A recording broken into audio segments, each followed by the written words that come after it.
My brother wants my half of my savings. When my brother was 16 and I was 4, my grandmother set aside a share portfolio for us. As soon as we were old enough, it was transferred into our own accounts, and it was only 4 years later that my brother dipped heavily into his and bought a new Honda. I knew about mine for much longer than he did before it became mine, and watched it grow since I understood what it was.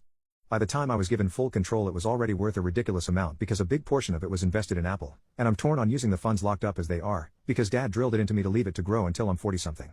I don't talk much with my brother. He's done some stupid things to the family over the years and I didn't really grow up with him, so all I usually hear about his life comes through Dad.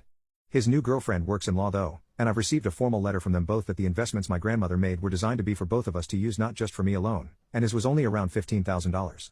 The number is right, but mine was only worth that at the time he spent it too. They want half of the value of mine now, and his girlfriend has informed me if I don't give them access then the legal fees and fines would eat up my half and I'd be left with nothing. The dividends alone support a huge part of my life and they've saved me a few times. If half of that disappeared, it'd set me back years. I know it sounds selfish, but I'm really used to having the extra income back me up when I've wanted to move.